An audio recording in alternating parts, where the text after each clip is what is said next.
Becoming Awesome with Peter D. Expand your consciousness.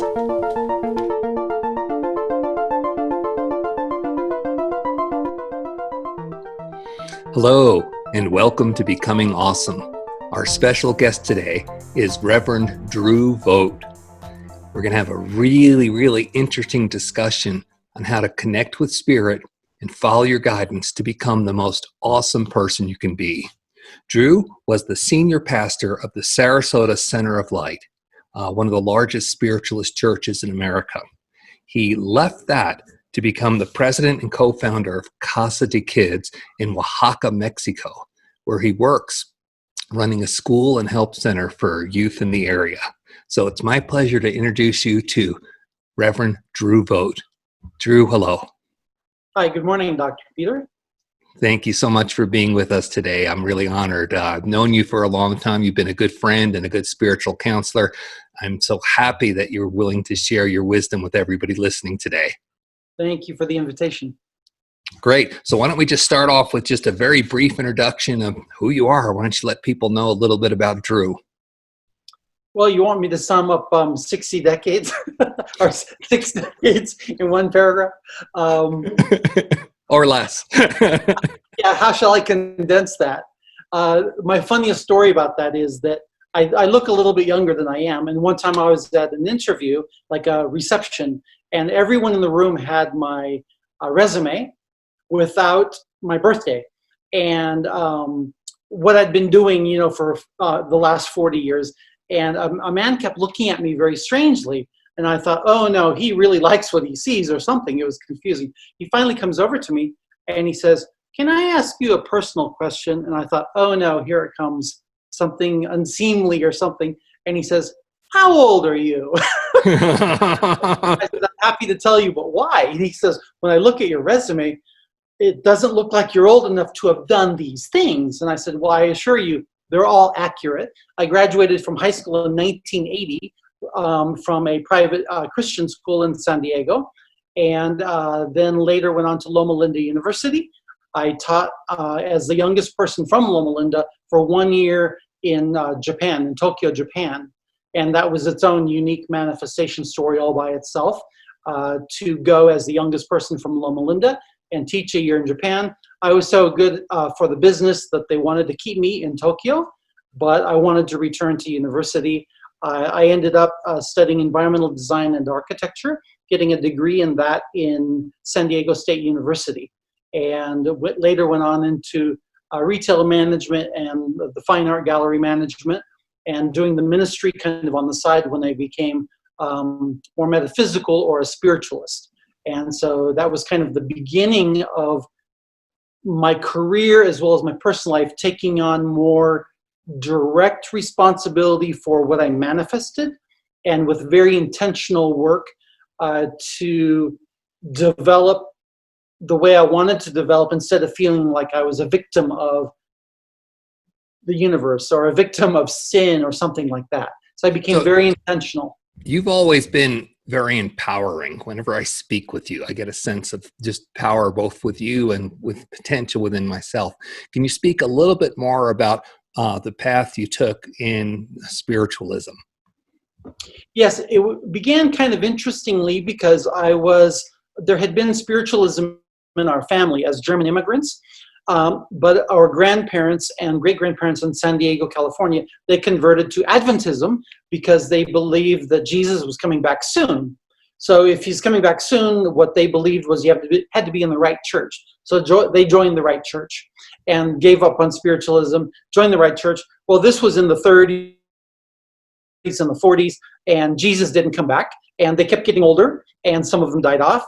And long story short, I grew up in San Diego as a third or fourth generation Seventh-day Adventist, Christian, very Bible-based, but believing that was the only one true Christian church, or the truest Christian church.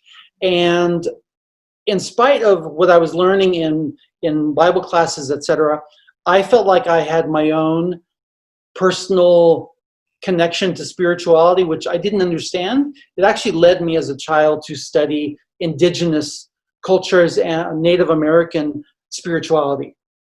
but I didn't have anything to compare it to. So I just thought, this is the way it is, but I felt like I had my own natural connection.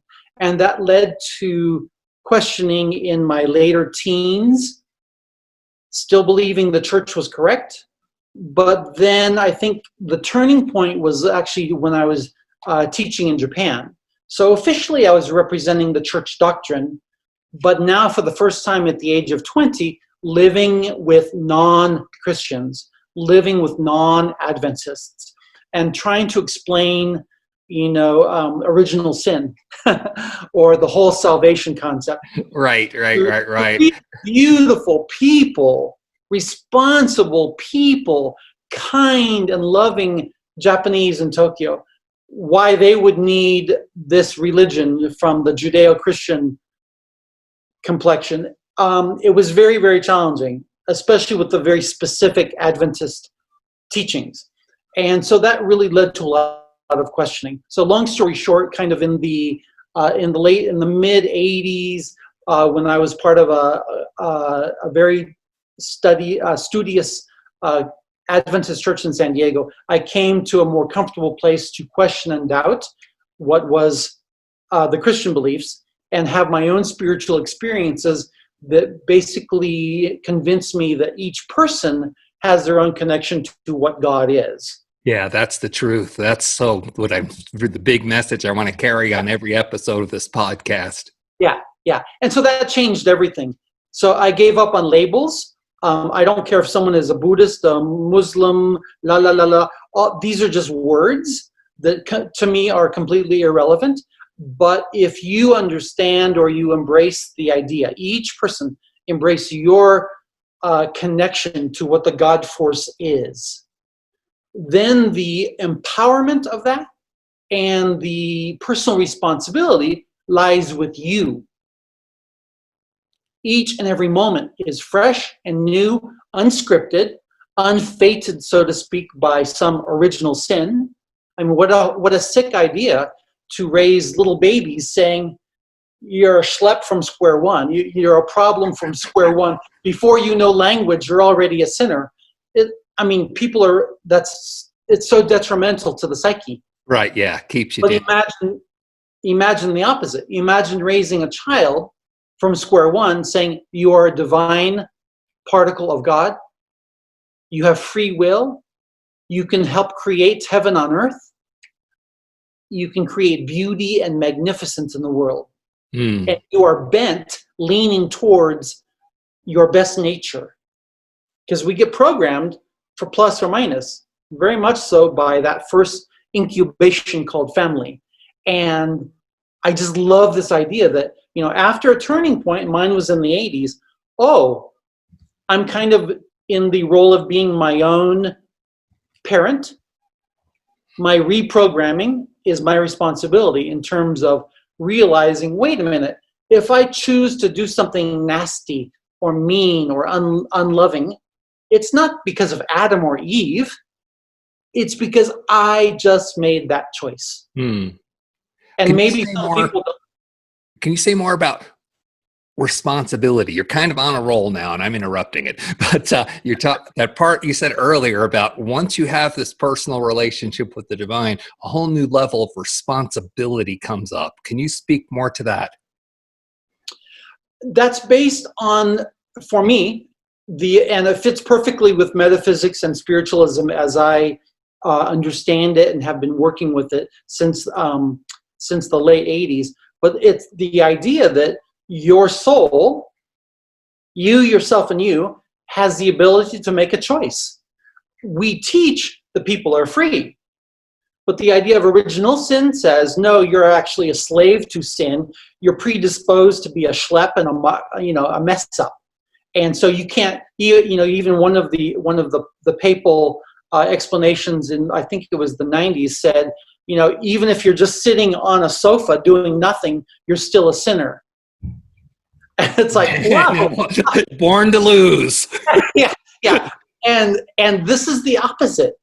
That if I believe that my soul has come from God or the divine, that's my core.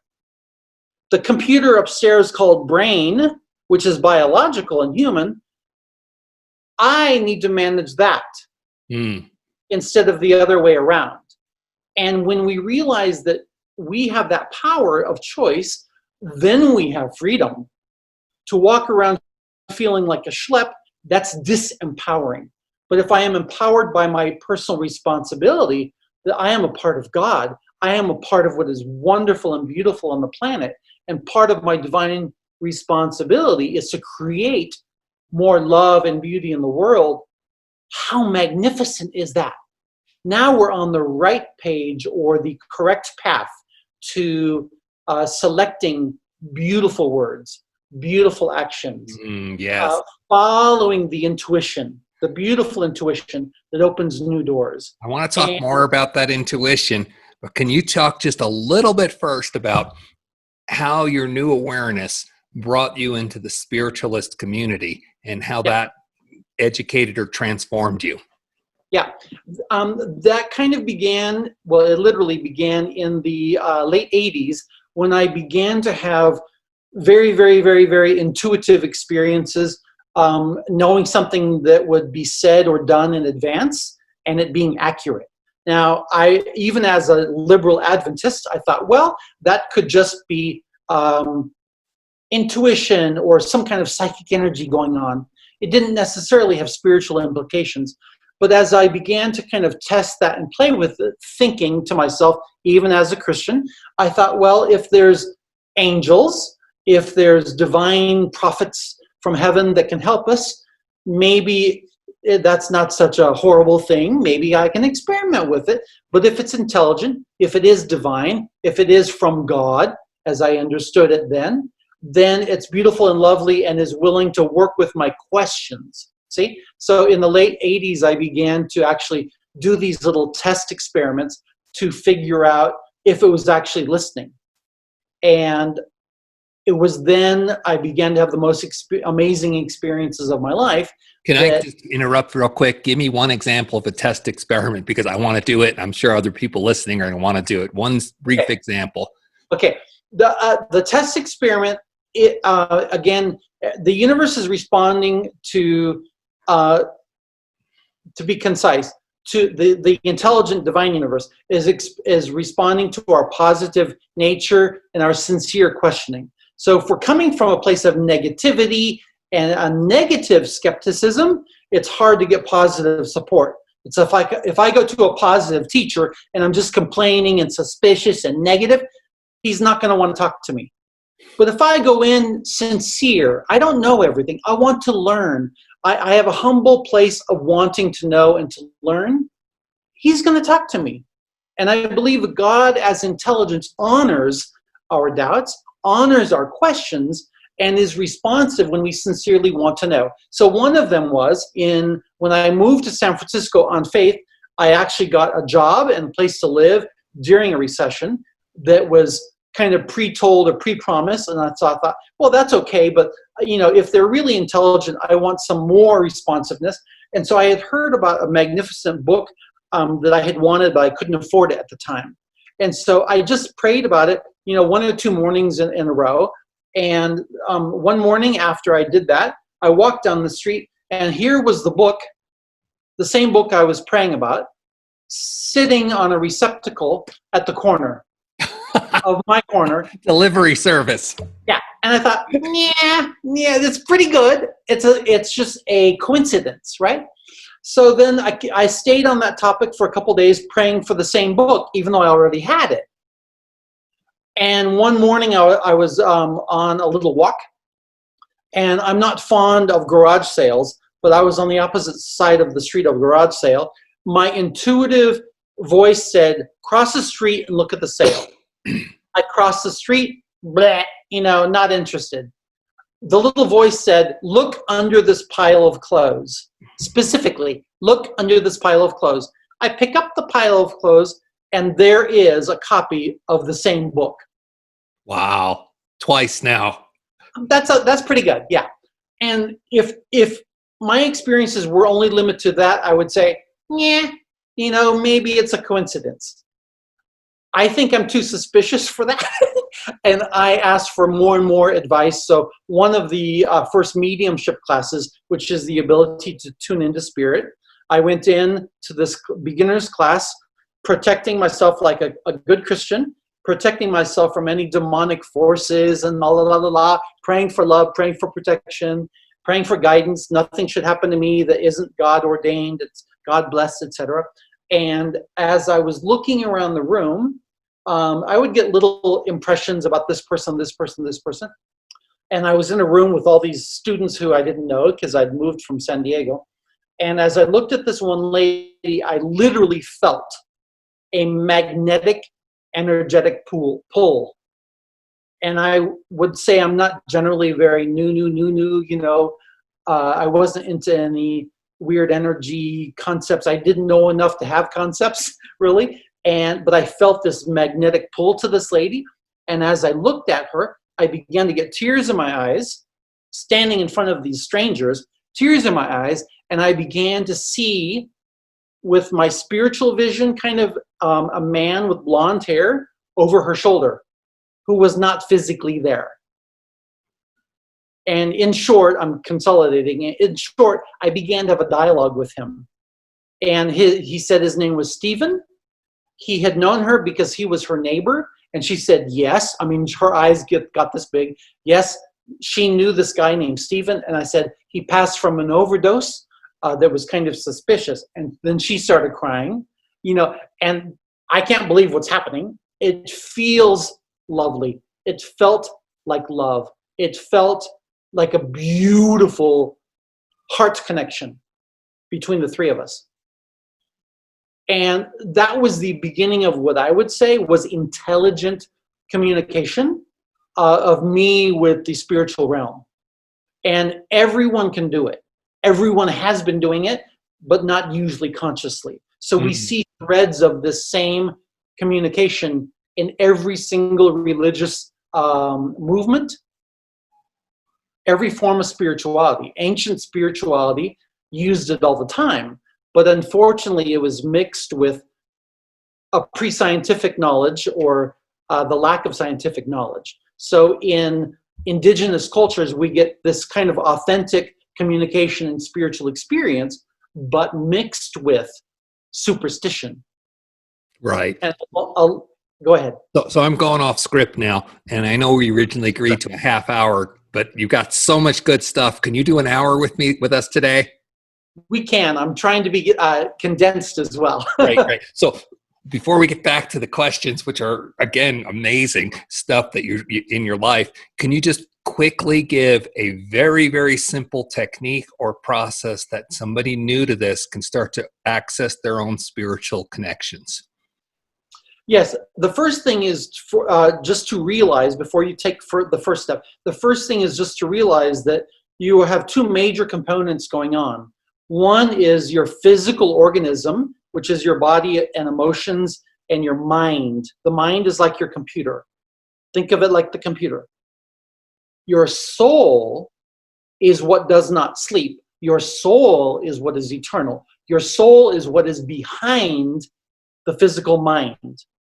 So when we go into the connection with spirit, we kind of want to go around the mind or around the physical body, around the distraction of, oh, I had spicy food, I'm thinking negatively about my work stuff, la, la, la. We kind of want to go around that to go directly into the spiritual energy or the heart of who we are to connect to the spiritual realm. Nice. And so I teach it as just a simple 3-step process, and you probably will remember this. The first step is very easy. Spend 1 to 3 minutes just clearing your mind and think of peacefulness. The color blue or the color green, just feel peace to neutralize the mind and become peaceful and relaxed. Take it up a notch after that when that feels peaceful and magnificent. Take it up a notch, a little higher, faster energy to feel love and just feel love. I am loved. You are loved. We are loved. God is loved. I'm cared for and protected. I appreciate this and this and this, and feel that love as much as you can, because you're growing that in the concentration of that. You're growing that like kind of like a balloon in this moment, and that energy is expanding, and that is kind of dominating. I don't like that word. It's crowding out the neutrality. It's crowding out the negative thoughts. It's crowding out the effects of the spicy lunch or whatever. I am love. You are love. I am love. I'm loved. I'm supported. I'm protected. I'm guided. How magnificent is this? And our energy is speeding up when we do that. I'm speeding up. So this second step is not about a relaxation meditation that makes us feel like we want to go to sleep. We're raising our energy, speeding up. And that's when we are open to the best, more clear connection to the spiritual realm. You can call it Muhammad, Buddha, Jesus Christ, any of the saints. The vocabulary to me is irrelevant. It's the quality of the love and the person, the sitter or the meditator, to feel that love. And then step 3, there's only 3 basically in the simple one. Step 3, open to that spiritual connection, or feel your mind and your soul opening to the spiritual realm. It's that simple. And then see what happens. Nice. I want to share an anecdote, because maybe please. 20 years ago, you were teaching a class in Santa Fe, and I was attending that class, but I was working my butt off really hard. So I would literally show up at class and then fall asleep. And sometimes I would even go behind the sofa in the living room where there's circles and just lay down and fall asleep. So I slept through almost every class you had from start to finish. And when it was over, I suddenly was able to connect. You know, I called it channeling at that time. I suddenly had that. I'm like, oh my God, you can learn when you're asleep. You can learn when you're in different energies. But I just attribute it to your charisma and talent. But anyway, it was like, I literally slept through your class and learned how to do this. It was just, it's a gift. Thank you. You're welcome. You're welcome. And it's attributable to many things, but the main thing for the listeners to kind of hear is that there is a group energy that is usually determined by the cumulative total of that group, but hopefully it's intentionally set by who's leading the group. It should be intentional for growth or wellness or spiritual enlightenment, whatever, and to set the bar. Right.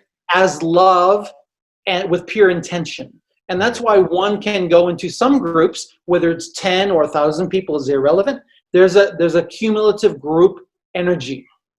And if it doesn't feel good to you, you don't need to be there probably. You know, make some choices.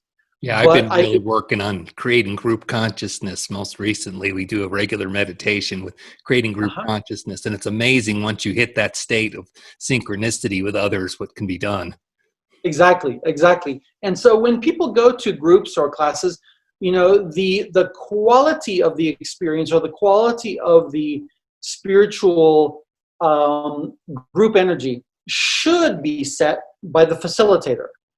If that person, if, I'm not judging anyone, but if that is set as love and in purity, it's going to feel magnificent. But a lot of some teachers come from ego and a place of neediness. I need to be admired. I need to be listened to. I need you to believe me. I need you to say, yeah. If it feels like that, I would be suspicious. You know? I was the one generating it, not receiving it. So Drew, let's talk about the shift. You were the second largest, spiritualist community in the United States. Beautiful Sarasota. I remember when I visited you, had amazing experiences when I was at your church. Beautiful people. You seem to be at the top of your game. And then all of a sudden you announce, I'm going to Mexico and I'm going to start working with kids. And I'm like, it was almost a big shift of the Drew I knew to the Drew that was going to do this next step. Yes. Tell me about what motivated you to step into your power? Because I know you've been thrilled and happy since you've made the move. You've been just blossom, but you had to give up a lot to do it. Can you walk me through the process of what guidance, what inspiration led you to leap out and become awesome? Okay, and I'll try to be concise as to, well, it should be said that I am a fourth generation Californian, love California, but I'm kind of an equal opportunity respecter. You know, I lived in Santa Fe for almost 7 years, which was one of the best experiences of my life. Part of my heart is still in New Mexico. I lived a total of 17 years in San Francisco, where I was a co-founder of a spiritual community as well. That was doing very, very well and growing. And so before Sarasota, Florida, I was managing full-time our new spiritual community called Celebrate Life in San Francisco. And in 2013, my spiritual guidance directed me to apply for a new position called the senior pastor, new to me, a senior pastor position of this large church and campus in Sarasota, Florida. Now, they used the word metaphysical, but their history and their principles are pure spiritualism, and they have a very cooperative relationship with other spiritualist communities. So sometimes there's semantics, whether it's Christian spiritualism or metaphysical spiritual, they're just words. The principles there were almost word for word the same as our spiritualist principles from the national organization. Long story short, 2013, I threw my hat in the ring, felt inspired to apply, even though I had this magnificent community in San Francisco. And I knew that they had, from insiders, they had probably 70 to 80 applicants for this job. I felt completely unqualified. They were getting applicants from all over the world, people with magnificent resumes, and I thought, perfect, I don't stand a chance. You know, what was Florida? I didn't know. You know, why would I leave my church in San Francisco to go to Florida? But again, my guidance suggested you should apply. I went through the process, and it came down to a final 2 candidates, and I got the job. I was as shocked as anybody else. I believe that God, as intelligence, has reasons, and understands our makeup, understands our buttons, and what is in store for us as possibilities. Not fated or scripted, but as possibilities. 5 or 6 here, 5 or 6 here, and helping us based on our faith, based on our belief, based on our sincerity, how we will fit in with these divine options. And going to Sarasota for me was a divine option that was opened up. If not, the universe would have closed the door. So I moved in 2013, bought a house immediately, and with this center that had been there for about 60 years, broke with my management style. The church was growing, and by all measurable markers, not to sound too businessy, but by all measurable markers of classes and workshops and income and attendance and income, we were doing better than it ever had in 60 years. Nice. I attribute that to the community working together under my leadership. Never about ego. And at around the 3-year mark, there were some political things going on in the community that I had been wrestling with a little bit on the surface, but there was more going on behind the scenes than what I knew of. And it came to a point, and I remember I'm from California, it's a whole different culture in Florida. And I'm really seen as the Californian, even though the majority of the church, you got the blonde here, you got the surfer tan, you're okay. Yeah. And so long story short, things kind of came to a point where I could have decided to stay and fight for the job, continue doing what I had been doing for a couple of years, and dealing with a lot of insanity and immoral politicking behind my back, or consider some other options in the United States. And when I considered the options, because I think the universe has unlimited options, very rarely is something scripted that we have to do. And when I put all the options on the table, there were 5 in the United States. aside from fighting for the job and just staying there in the insanity of my position. 2 of them were to stay in my house. I had a mortgage and a beautiful home. 2 of them were to stay there being underwritten by people who came to me privately and said, as long as you stay here and start a new spiritual whatever on your own schedule, I will underwrite it financially beginning next week. 2 people in private. Couldn't believe it. Separately. Wow. Yeah, no kidding. Yeah. In my home, lovely. And then I had 3 other options in the It was United really States. a nice house when I visited. It was really nice.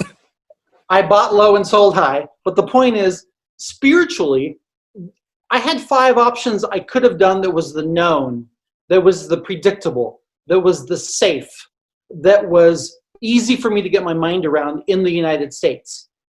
Comfortable, predictable, going to Trader Joe's, staying in my home, getting well paid to do what I loved on my own schedule. A 6th option was to move to Mexico on a tourist visa to manage my nonprofit of working with the orphans and the disadvantaged youth, which was Casa De Kids work. The 6th option of moving to Mexico on a tourist visa was the least known, the most risky, the least predictable to get my mind around. But when I prayed about it and I meditated about it, this is God's logic, not human logic. That 6th option, moving to Mexico, was what was made clear to me. This is the best option for you in this moment if you'll accept it. Can you talk a little bit more about the unknown? I've been really working with a lot of Joe Dispenza courses where he's talking about the unknown is where you have to go because everything you've got around you is known already, and that's going to create your life, and it's just going to keep repeating and recycling. Can you speak a little bit more about the unknown and how the divine nudged you towards it? Yeah, the divine understands, as I said before, understands our questions and our doubts, understands we need money and food. So, we need to get the idea, a fearful idea, out of our mind that God or the divine is expecting you to sacrifice and be harmed and live in poverty, la la la la. That comes from a lot of lack thinking. The unknown to me is very, very exciting because I'm coming from a different place in metaphysics and spiritualism. I am a part of God. There's a fullness and a wellness in the unknown, and the divine is not expecting me to do things on faith. We learn faith and trust in the divine the way a child learns faith and trust in an adult over time. Yeah. I never think that God or the divine intelligence expects us to do something that is insane to us. That's why I mentioned in the 80s and 90s, my trust level was learning to trust more and more and more. I didn't come out of the gate in the 80s or the 90s or 2000s trusting hugely. It happened over time. So that even in Santa Fe, when my divine intelligence said, sell your 2 houses, I had 2 houses, sell your houses and move back to San Francisco, it took a year for God to convince me to do that because it seemed illogical. It was one of the best decisions I ever made. Right. So to decide to move into the unknown, if we do it in a kind of a natural, progressive way, we're doing it after we've learned little by little by little how to do that. And it does not feel risky. Moving here did not feel risky. It did not feel risky. I've done this so many times with Spirit providing the gift, Spirit providing the means, Spirit providing someone leaving $1,000 on my coffee table. Wow. I didn't ask for that. Your vibration, your hopefulness, your trust is open and asking for the wellness. So the unknown to me is a beautiful thing now that never feels risky. because that trust has provided, or God Spirit has provided, the wellness over and over and over and over and over. So that now if Spirit kind of says, jump, I say, how high? Let's go. For simplicity's sake, then, for somebody who's new to all this, what I'm getting from your talk is practice and develop trust. Keep asking, keep being open, keep identifying whether you're coming from the negative or the open spot, and then practice a little bit more to be the open spot. And as trust develops, then you get a relationship that leads you to goody goodies. Exactly. And people kind of want to turn it around because we're tangible beings. We believe in something when it shows up. Right. We kind of want to be asking and opening. Remember, our faith in God or the spiritual realm grows kind of like a child. That at the beginning, see yourself, give yourself a little latitude for doubt, give yourself a little latitude for having a down day or being negative. It's a part of the human experience. But that's why that 1, 2, 3 step process, go into your love self, go into your love energy as much as possible, and you'll go around the negativity. Your positive energy crowds it out. And you're much more easily open to the positive intuition when Spirit says, turn left, turn right, talk to this person, don't talk to that person. Oh, okay. And you start to see, oh, I'm batting 90% here. Yeah, 99% it goes up. It definitely goes up. I'm actually putting notes together for another podcast I'm going to film on prayer. And one of the key points is the difference between manifestation and materialization. And materialization happens at some point, right? But the manifestation happens when you're in the space and you feel it and you embrace it and you have the joy and the emotion and the connection. The manifestation is already done. Then it's not our job to see what it's going to manifest at, or what it's going to materialize as, right? That's the divine's job, the how and the when. So, but our job is to go into that place. So I'm glad to get this affirmation. Again, I hope people hear this a lot. Let's turn topics to today. Okay, let's turn the topic to today. Lots of fun things are happening, right? And I'm not going to go into the catalog of what it is, because you're living your life, those of you listening and watching this, and you know what's going on. Drew, could you please comment about what's happening on the planet now, and particularly how to stay true, how to stay in connection and thrive in this time? Yes. In the context of what we're talking about as spiritual beings with the power of choice, before we talk about world issues, let's remember that where I'm coming from, where I teach from, is that as a powerful being, we have a power of choice. I have a personal responsibility to direct my attention, to filter and select what I want to look at in the world. Because I'm in charge of my emotional body, I'm in charge of my mindset and managing my emotions. So in that vein, I can see the whole world as going to hell. I can, we live at the most challenging time on the planet, partially because no other human beings, including our parents, ever lived where we can receive data from Beijing, Berlin, Argentina, every corner of the planet, on our cell phones, on our computer. We are deluged momentarily, hourly, by the bad news everywhere in the planet. Even our parents didn't have to deal with that.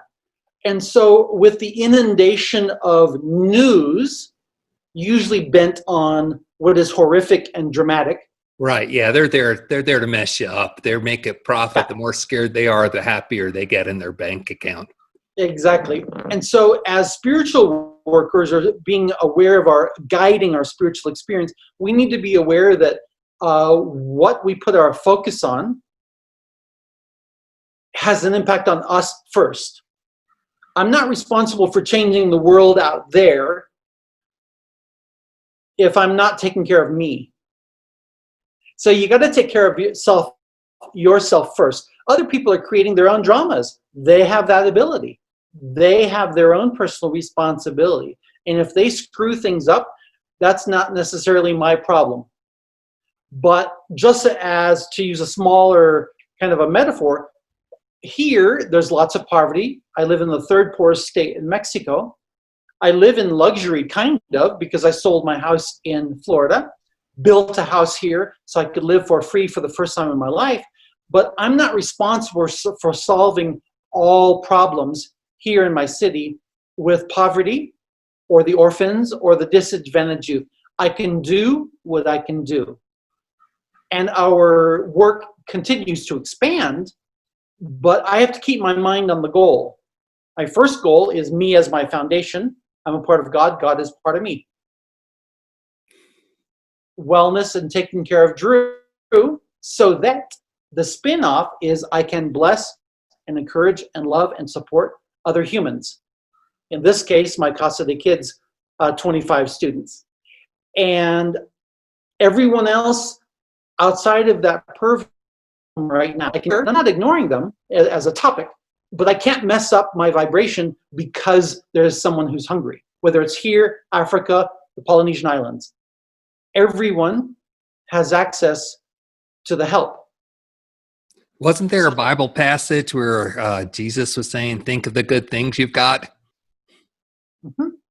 Exactly. And if we can think of the good that we have, what a beautiful example to realize that if I can't help every single person in my area or on the other side of the planet, if I can't directly help them today, I can have a positive thought for them.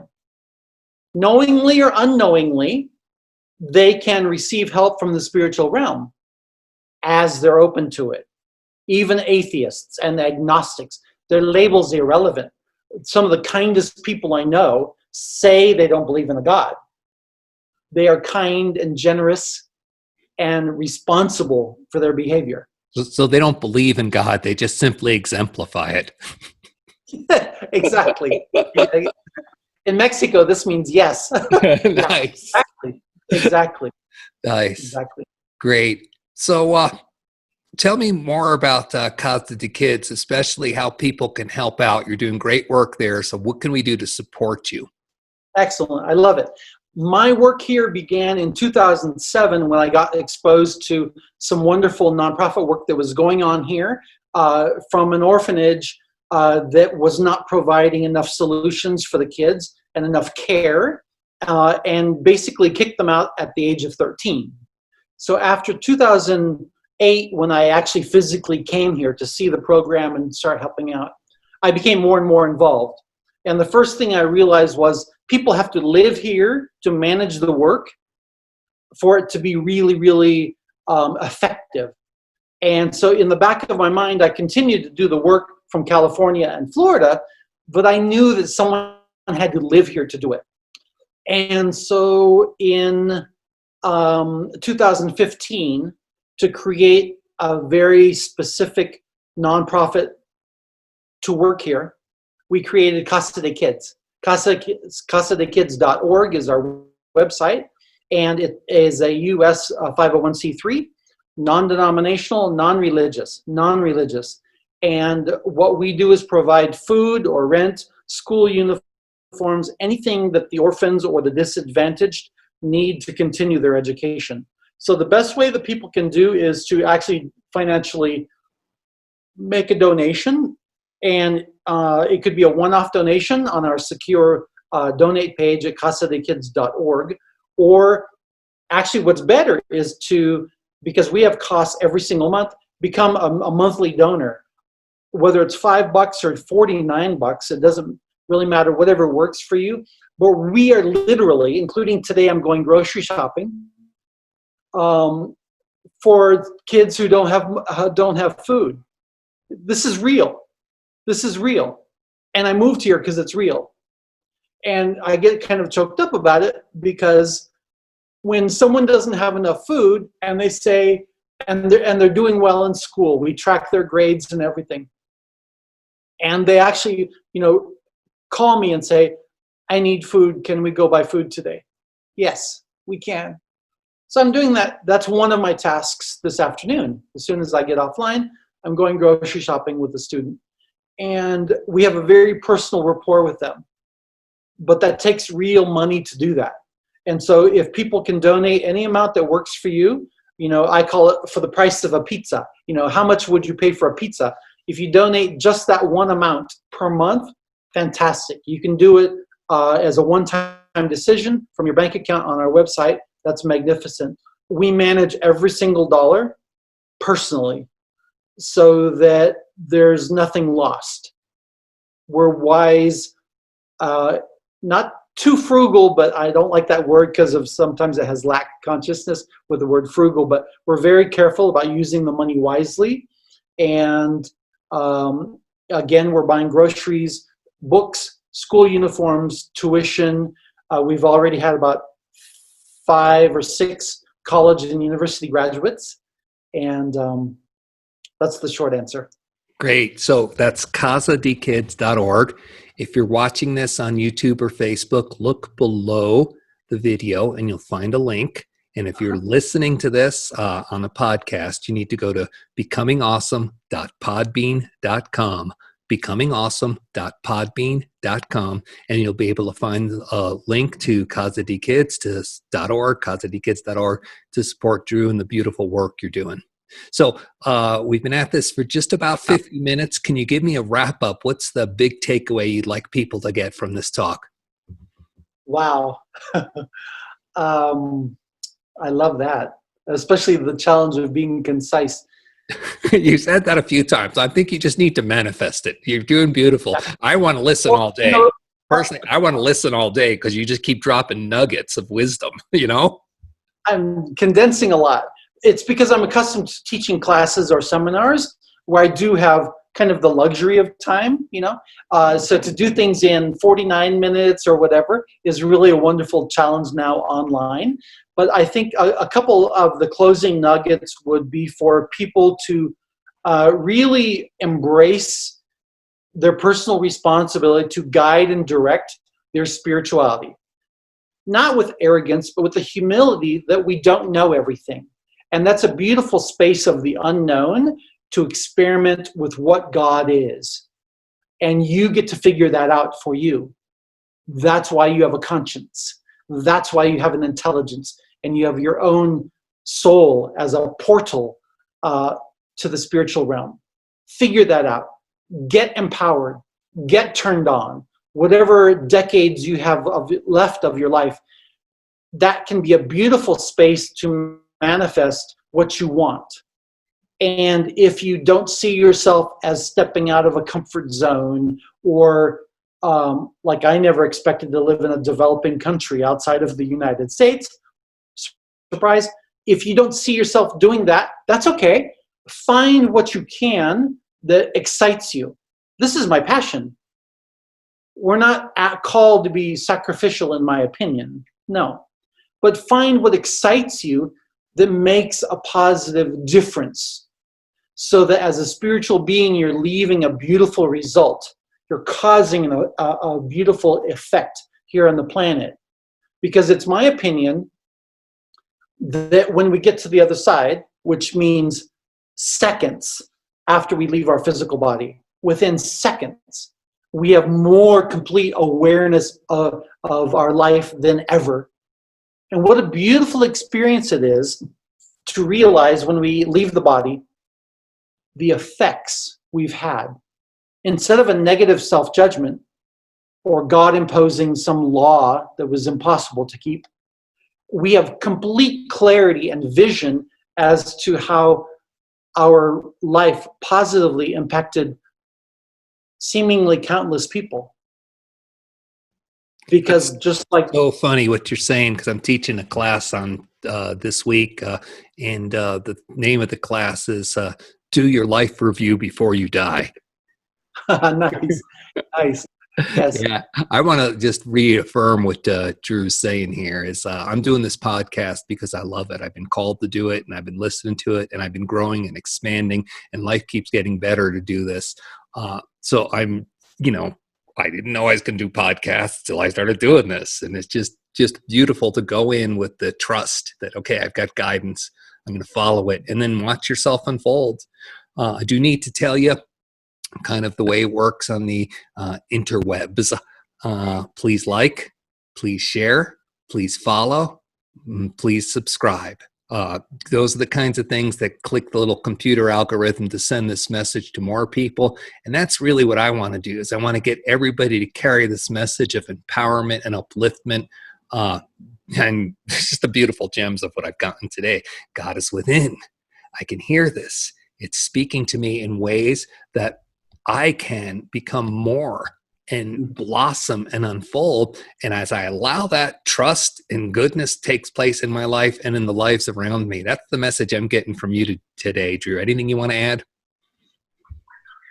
That kind of sums it all up, that your life is this beautiful experience. We all have different challenges and things that could hold us back. You can use them as reasons or excuses. That's up to you. Or you can kind of move beyond them and excel in ways that you want. When I cross over, I want to see this beautiful experience of like dropping, as if my life was dropping a pebble into a lake, and the ripple effects went out and went out. I believe that when we affect people positively, providing education and spiritual help, that goes out to thousands of people because of how it affected that person and that person. And so Spirit, actually, I received this in a message one time, that when we get to the other side, we will get to see and meet thousands of people that have been positively affected by our ripples. That's exciting. That is beautiful. Let's leave everybody with that happy note. I am so blessed to be able to share this time with you, Drew, and to everyone listening and watching. Thank you. You know the drill. Become awesome. Thank you, Lots of love. Thank you. Be well. Bye.